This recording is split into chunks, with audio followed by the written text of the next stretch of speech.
एक बार श्री गुरु नानक देव जी के पास एक नवाब और काजी आए। उन्होंने आकर गुरु जी से कहा, आप कहते हैं ना कोई हिंदू है और ना कोई मुसलमान, सब कुदरत के बंदे हैं। अगर आप यही मानते हैं कि ईश्वर एक ही है, तो आज आप हमारे साथ चलकर नमाज पढ़िए।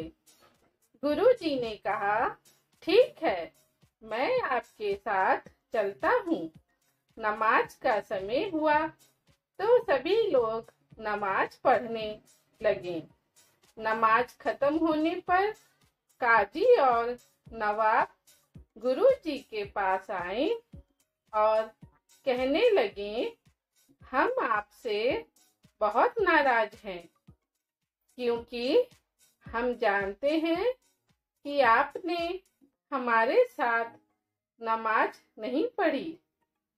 गुरु जी उनकी बात को धीरज से सुनते रहे और फिर उन्होंने कहा, काजी साहब, मैं नमाज किसके साथ पढ़ता? आप तो यहाँ थे ही नहीं।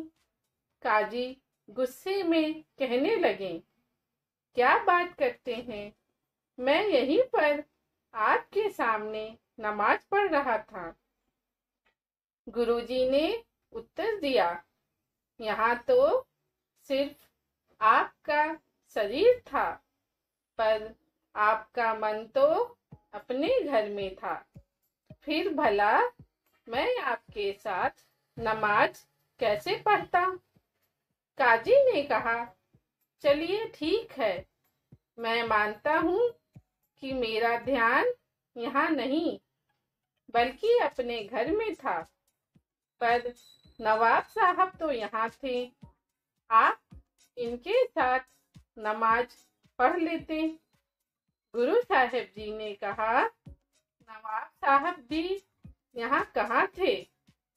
वो तो हिंदुस्तान के भी बाहर जाकर काबुल में घोड़े खरीद रहे थे। मेरा मतलब है कि नमाज के समय उनका ध्यान काबुल के घोड़ों में था। काजी और नवाब अपनी बात पर शर्मिंदा हुए। तब गुरुजी ने उनको समझाया कि केवल शरीर से पूजा या नमाज पढ़ने से सही रूप से आराधना नहीं होती। असली आराधना तो तब होती है जब आप पूरे मन से एकाग्र होकर ईश्वर की आराधना करें, चाहे वो किसी के भी आगे करें। इसलिए हमेशा पहले अपने मन को प्रभु के चरणों में जोड़ना चाहिए।